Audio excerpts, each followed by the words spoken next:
tout le monde, bienvenue sur ma chaîne, c'est Isabelle de Léabelle Nurserie. J'espère que vous allez bien.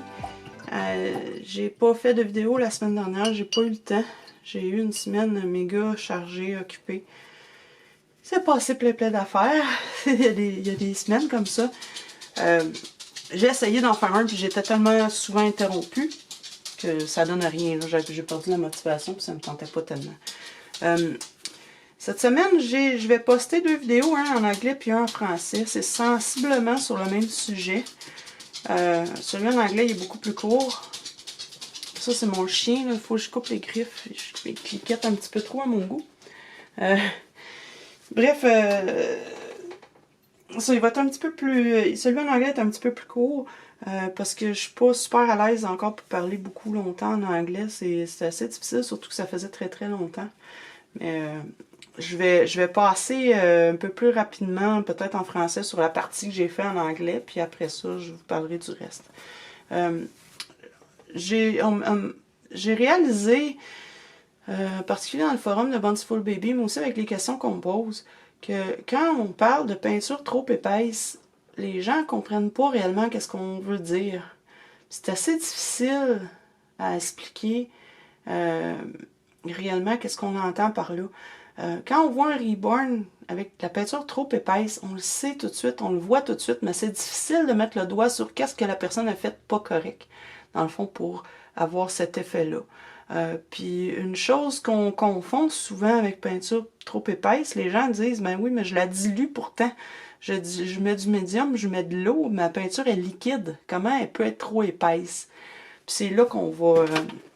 que je vais essayer de vous expliquer, dans le fond, qu'est-ce qu'on entend par là. La première chose qui fait qu'une peinture peut être trop épaisse, qu'on va parler aussi d'aspect crayeux, craquelé, un peu crayeux, c'est quand on utilise du blanc, quand on utilise des couleurs peau. Moi, j'utilise pas ça, j'utilise les couleurs primaires, donc j'ai pas ce problème-là, mais il y en a beaucoup qui vont utiliser les couleurs peau, qui y tiennent, qui aiment ça. C'est correct, ils sont là pour ça, puis vous pouvez les utiliser. Par contre, il faut être très prudent avec ça. Ce qui arrive avec ces couleurs-là, c'est qu'il y a du blanc à l'intérieur. J'en ai fait ici tantôt, là, c'est juste une goutte de brun. J'ai pris terre de cygne brûlée avec du blanc, mélangé avec mon médium, ça m'a donné cette couleur-là. Donc, c'est vraiment... je peux en rajouter un petit peu, vous allez voir. C'est ça, une couleur peau. C'est du brun avec du blanc, dans le fond. Ça peut être différentes sortes de brun, là. On va rajouter souvent beaucoup plus de blanc que de brun. On va rajouter notre médium et notre eau, puis ça va nous donner un teint de peau. Je vais la faire un petit peu plus foncée. Puis ça, ben même si on dilue, on va se retrouver avec un petit problème d'aspect crayeux. Je vais vous montrer. J'ai une tête ici que je suis en train de stripper, fait qu'on va s'en servir. J'ai plus de pièces test, je les ai utilisées pour l'autre vidéo. Donc, on va appliquer la peinture comme d'habitude, comme avec n'importe quelle autre couleur. On va la tapoter.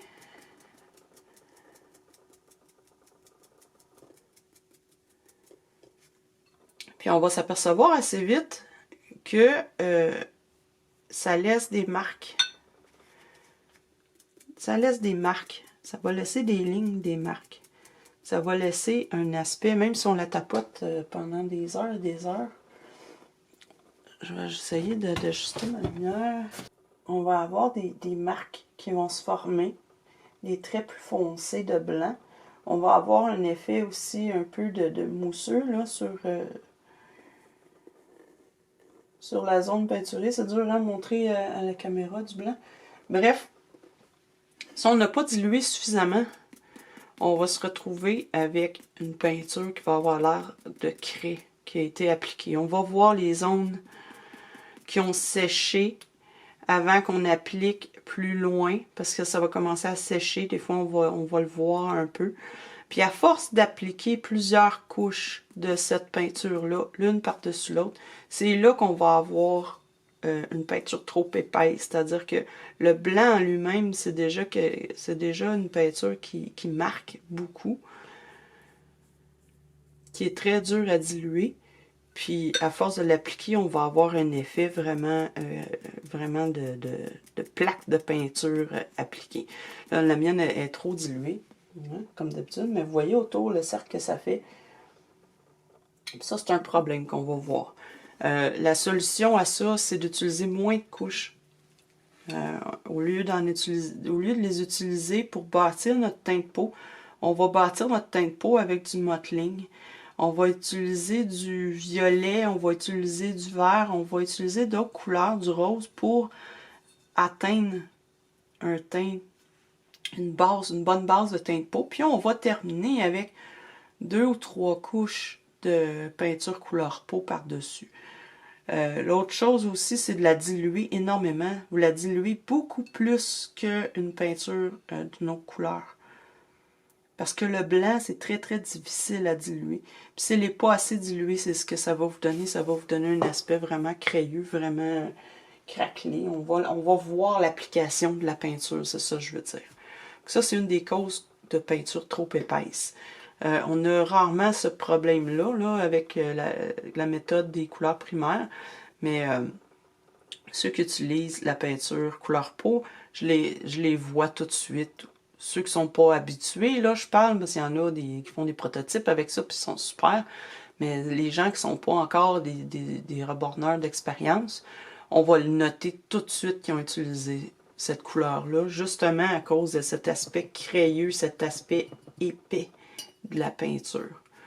L'autre chose qu'on entend par peinture épaisse, c'est peut-être là où que les gens confondent. Ils pensent que la peinture n'est pas suffisamment diluée. Regardez, moi j'ai fait du bleu. Il n'est pas très liquide. J'ai mis beaucoup de médium, un petit peu d'eau, une goutte de peinture, puis il ne coule pas là. Donc on pourrait dire ça, c'est de la peinture qui est trop épaisse, mais non, c'est pas ça. C'est pas ce qu'on entend par ça. Si j'applique mon bleu, vous voyez qu'il est très transparent, mon bleu. Il n'est pas concentré. Mais c'est pas encore ça qu'on entend par peinture trop épaisse. Si mon bleu était vraiment très brillant, très pas bien dilué, ça ne changerait rien. C'est pas ce qu'on entend par là. Ce qu'on va entendre par là, c'est quelqu'un qui va appliquer la peinture au pinceau, comme ça, et puis qui va la laisser comme ça. Qui va pas l'éponger là, avec une éponge. Ça peut donner des couches de peinture visibles, trop épaisses. Il y en a qui vont tapoter quand même avec l'éponge, mais très peu. Encore là, c'est pas suffisamment fin. Puis ça va paraître, plus on va mettre de couches, plus la peinture va paraître. Puis ça ne donnera pas un aspect transparent réel de vraie peau. Le vrai truc pour ça, c'est de tapoter. Tapoter avec notre éponge, tapoter, tapoter. Essuyer notre éponge, un essuie-tout, puis recommencer. Puis retapoter encore et encore, quasiment jusqu'à ce que la peinture soit sèche dessus. Vous allez me dire, oui, mais là, on enlève toute la peinture. Oui et non. Il va rester une couche de peinture. Ça va être plus comme une teinture qui va venir teindre le vinyle. Les premières couches, on a l'impression de ne pas avancer. On a l'impression de ne pas en mettre. On a l'impression que ça mène à rien, que ça ne change rien. On va avoir tendance à ce moment-là à diluer un peu moins. Mais pourtant, à la longue, vous allez voir vos couleurs apparaître tranquillement, pas vite. C'est pour ça qu'on dit peindre un reborn, c'est long. Ça prend beaucoup de couches de peinture. Je ne sais pas si vous voyez, là, on commence déjà à voir la démarcation ici où j'ai mis mon bleu. Et pourtant, il est pratiquement sec parce que je l'ai tapoté énormément. Dans le fond, ce qu'on fait quand on reborn, là, on teint un reborn pratiquement. C'est ça qu'on fait. C'est qu'on va utiliser jusqu'à 30, 40, 50 couches de peinture pour atteindre la couleur qu'on veut, incluant le mottling, là. Mais c'est plein de fines couches comme ça, appliquées finement. C'est ça qu'on parle par peinture trop épaisse. C'est pas une peinture qui n'est pas assez diluée, c'est une peinture qui est appliquée trop épaisse. c'est ce qui fait que ça va donner un aspect vraiment pâteux, un aspect de poupée de cire, si on veut. Ça vous donnera pas un effet de transparence de peau. Puis là, vous allez ajouter du blush là-dessus, ça va avoir l'impression d'être du maquillage sur des joues parce que votre peau, elle n'est pas transparente. Le blush, c'est une autre affaire. Là. Souvent, les gens vont l'appliquer beaucoup trop fort. Ça aussi, on veut pas avoir du blush sur la joue, on veut avoir un teint rosé sous la peau. C'est pas la même chose. Donc, c'est ça qu'on entend par peinture trop épaisse. La seconde chose dont je voulais vous parler, c'est justement tester. Qu'est-ce qu'on teste? À quoi ça sert les tests, les pièces qu'on teste dessus?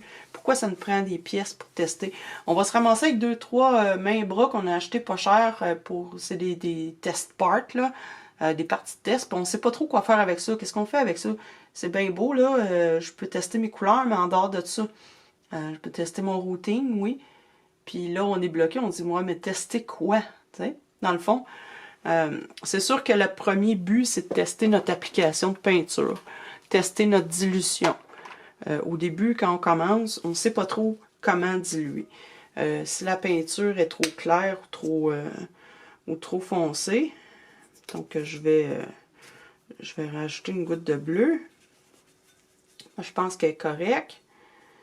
Je mets ça ici, puis là, je me rends compte, wow, c'est extrêmement foncé, ça. Je devrais diluer un petit peu plus. Mais regardez, même si en passant, même si on tapote beaucoup, le bleu va se fondre quand même assez bien. Là. Mais c'est une façon d'utiliser nos pièces au début. Quand on n'est pas trop sûr de comment faire notre dilution, ça peut être une façon. On peut s'en servir pour pratiquer notre dessin de nos cheveux, de nos sourcils, comment on route nos cils. On peut tester des mélanges de couleurs, par exemple pour nos creases. On n'est pas sûr du mélange de couleurs que ça va nous donner sur notre kit. On peut tester différents mélanges de couleurs sur notre pièce. Ça n'a pas besoin d'être une tête, ça peut être n'importe quoi, ça peut être une plaque ventrale. On peut vraiment pratiquer, jouer avec nos couleurs. En dehors de tout ça, ce qu'on peut faire, beaucoup de choses intéressantes qu'on peut faire. On peut essayer des médiums. On peut essayer, on ne sait pas quel médium prendre. Mettons, moi, je vous recommande celui-là, mais vous ne le trouvez pas dans votre coin. Quel médium vous pouvez prendre? Ben là, vous allez tester des médiums. Vous allez en acheter 2 ou 3 de marques différentes, puis vous allez les essayer. Vous allez faire des mélanges avec, puis vous allez les tester sur votre pièce de test. Vous allez les laisser sécher, puis vous allez voir qu'est-ce que ça donne avec le temps. Qu'est-ce que ça donne si vous frottez? Qu'est-ce que ça donne si vous passez de l'eau dessus? Si vous essayez de gratter, est-ce que ça part plus vite, moins vite?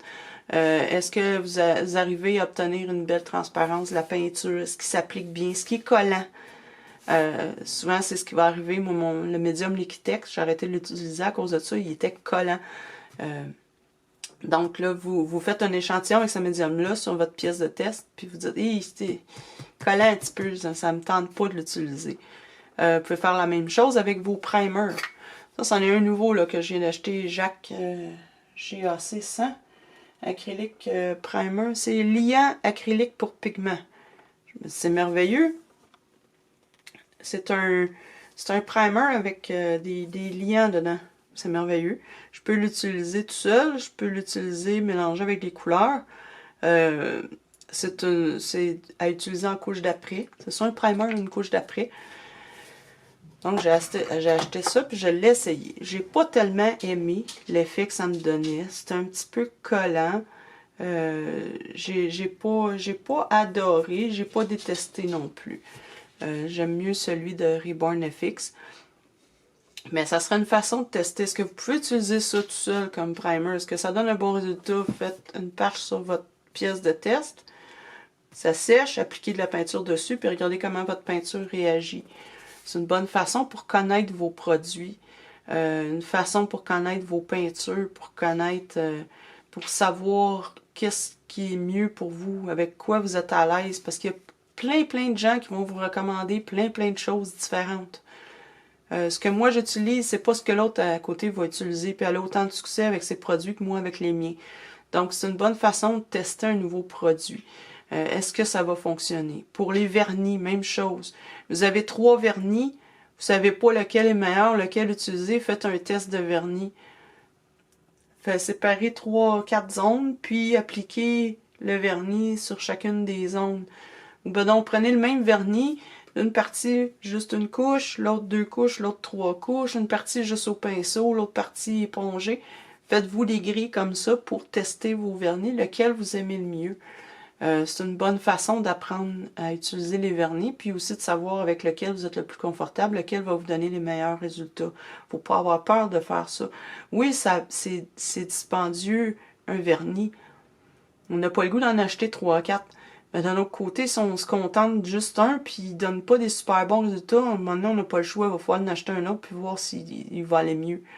Puis ce qui fonctionne bien pour un, encore là, fonctionne pas nécessairement bien pour l'autre. Moi, j'ai des vernis que j'utilise que j'adore, puis il y a d'autres personnes qui les aiment pas du tout. Donc, c'est vraiment une question de choix, de préférence, puis avec lequel vous vous sentez le plus à l'aise pour travailler. L'autre chose qu'on peut tester, c'est différentes méthodes. Par exemple, quand j'ai commencé avec les poudres, avec les maquillages, ça c'est Coastal Scents. J'ai commencé avec les poudres, je suis pas allée directement sur mon kit. Je savais pas comment réagirait la poudre. Est-ce qu'il faut que j'en mette beaucoup, pas beaucoup? Est-ce qu'il faut que je frotte beaucoup, juste un peu? La couleur est belle comme ça, elle me donne quoi sur mon vinyle? Donc, avoir une pièce test, ça va vous servir à ça. Moi, j'ai le goût d'essayer les poudres, mais je suis pas certaine. Fait qu'avant d'y aller sur un kit que vous avez payé très cher, prenez-vous un morceau de vinyle, puis testez les poudres. Testez le comportement. Appliquez-les, puis mettez du scellant par-dessus, puis l'autre à côté, mettez de la peinture ou mettez du vernis, puis regardez, est-ce que la poudre tient bien? Est-ce que je peux la gratter avec mon ongle? Quelle combinaison qui va me donner le meilleur résultat? Ça, c'est une bonne façon d'utiliser vos pièces test. L'autre façon, c'est pour les pastels. Je sais qu'il y en a qui ont utilisé les pastels ou les crayons Prismacolor pour faire des détails sur les kits. J'ai essayé, moi, un crayon ici. C'est je pense, un crayon aquarelle. Je me suis dit, ça serait pas pire pour essayer pour les veines. Puis, je fais des veines avec ça. Je me dis, c'est pas pire, ça va bien, ça marque bien le vinyle. Puis là, j'essaie de l'effacer, puis je me rends compte que la veine est bien trop apparente, c'est bien trop fort comme pigment. J'arriverai pas à couvrir ça, puis là, j'arrive pas à l'effacer. Je me suis aperçue que c'était pas l'idéal, donc je suis bien contente de l'avoir utilisé sur une pièce de test. Autrement, qu'est-ce que j'aurais gâché un kit, j'aurais eu de la misère, après il a fallu que je le strip. J'ai trouvé un crayon pastel bleu. Ça, je l'ai essayé. Je me suis dit, je vais l'essayer sec comme ça pour voir ce que ça donne. J'ai frotté. Puis ça me donne un super beau résultat. Je l'ai essayé mouillé. Je me suis dit peut-être que mouillé, ça va me donner autre chose. Là, oh, ça paraît beaucoup plus. Est-ce que je suis capable de l'estomper? Est-ce que ça me donne un plus beau résultat? Puis là, je me rends compte qu'en essayant de l'estomper, je l'efface tout. Donc, j'ai essayé en mouillant la surface, puis en dessinant après. Bref, j'ai essayé plein de choses. J'ai réalisé qu'en l'appliquant à sec, ça fonctionne très très bien pour moi. Ça me donne des très belles veines. C'est plus facile qu'avec la peinture. Pour les creases, il y en a qui vont utiliser des crayons pastel ou des crayons Prismacolor pour faire les creases. Avant de vous lancer dans un kit, regardez si vous aimez ça. Rester comme ça, faire des grosses creases, ça fonctionne bien. Mais est-ce que je peux l'estomper ou je vais avoir plein de petites lignes de crayon? Ça semble pas très doux, je suis pas sûre. Est-ce que si je mets de l'eau, ça va tout l'effacer ou pas? Est-ce que je suis capable de me rendre dans les creases les plus profondes, les plus petites? Est-ce que je peux me rendre avec le crayon facilement? Moi, j'ai trouvé que c'était pas idéal pour moi. Puis j'en connais qui l'utilisent avec succès puis qui aiment ça. Moi, j'aime pas tellement. J'ai de la misère à me rendre dans le creux. J'ai de la misère à l'estomper pour que ça soit joli. Mais ça, vous allez le savoir juste en l'essayant. Ça peut être des bonnes façons d'essayer des nouveaux produits, d'essayer des nouvelles méthodes. Attendez pas qu'on vous dise quoi faire puis quoi prendre. Essayez-le par vous-même. Parce que on a tendance à suivre des tutoriels, puis à écouter les artistes d'expérience qui vous disent prenez ci, prenez ça. Puis on fait pas nos propres expériences, puis des fois on se retrouve face à un problème, puis on comprend pas comment le résoudre, on n'arrive pas à le résoudre. Parce qu'on n'est pas capable de prendre nos propres décisions puis d'essayer nos propres produits. On se fie un peu trop à ce que les autres nous disent de faire ou de pas faire. S'il avait fallu qu'on écoute toutes celles qui nous disaient de ne pas utiliser de la peinture acrylique pour reborner, c'était pas fait pour ça. Je pense que ça n'aurait pas bien été, il n'y aurait pas autant d'artistes de talent aujourd'hui. Il y a beaucoup de prototypes maintenant que les artistes réalisent avec la peinture acrylique. Il y a des nouvelles peintures acryliques qui ont été faites exprès pour le reborning. Des nouveaux médiums qui ont été testés puis créés, des nouvelles façons, des nouvelles techniques. Si on avait juste écouté celles qui nous disaient prenez pas ça, c'est pas bon, on n'en serait pas rendu où on en est aujourd'hui. On n'aurait pas utilisé. Il n'y a personne qui aurait découvert le maquillage pour les poupées. On n'aurait pas utilisé les crayons Prismacolor pour faire les cheveux. C'est comme ça qu'on avance. Fait que faites vos propres expériences. Attendez pas qu'on vous dise. Puis demandez pas non plus que ce produit-là, il est bon ou il est pas bon. Si vous le savez pas vraiment, achetez-le et essayez-le sur une pièce de test. Vous allez vite le savoir si ça fonctionne ou pas. Si quelqu'un vous demandez ça, puis quelqu'un vous dit ah non, c'est pas bon, moi je l'ai essayé, puis vraiment ça marche pas. Puis là, ben ok, ben je l'achèterai pas. Puis tout d'un coup, ce produit-là fonctionne très bien pour vous. Puis que ça vous donne un avantage par rapport à d'autres. Par exemple, vous êtes capable de créer un effet particulier. Vous savez pas ça. Faut l'essayer, il faut se lancer, il faut pas avoir peur. C'est en innovant aussi qu'on fait avancer l'art. Puis c'est en n'ayant pas peur d'essayer des techniques, des choses, qu'on devient meilleur aussi parce qu'on apprend de nos erreurs. Hein. Si on essaie des produits puis ça fonctionne vraiment pas, ou on se rend compte qu'en l'appliquant différemment, ça peut mieux fonctionner. Des choses comme ça qui nous font devenir meilleurs. On apprend à connaître le fonctionnement de nos produits. À quoi servent nos produits? C'est quoi leur rôle? Est-ce que la façon dont on les applique, ça change leur comportement? Est-ce que si j'utilise pas un tel produit, ça va être bien quand même ou pas? Est-ce que je peux m'en passer ou pas? Ben, il faut l'essayer, il faut le faire, il ne faut pas avoir peur, il faut se lancer. Puis si vous ne voulez pas gaspiller ces essais-là, je veux dire, utilisez un kit que vous avez payé 120$ pour utiliser quelque chose que vous n'êtes pas certain de la façon de l'utiliser, puis être obligé de stripper et de recommencer. C'est à ça que servent les pièces test. N'hésitez pas à chaque fois que vous passez une commande, que ce soit Bountiful Baby, McPherson, Irrésistible, il y en a plein d'autres, là, Doll by Sandy. Ils en ont toute une partie dans leur magasin qui ont des test parts. Ils ne sont pas dispendieux. 1 pièce, 2 pièces, 5 pièces. Vous allez avoir des test parts. Il y en a que c'est des têtes, il y en a que c'est des bras, il y en a que c'est des morceaux de vinyle. Il y en a pour tous les goûts. Ça coûte vraiment pas cher. Privez-vous-en pas. Achetez-en quelques-uns quand vous faites vos commandes. Ça fera pas une grosse différence à la facture finale, puis ça va vous être extrêmement utile. Donc là-dessus, je vais m'arrêter là. J'espère que tout va bien chez vous, puis que vous en sortez bien. Puis on va se revoir très bientôt. Merci beaucoup. Bonne journée.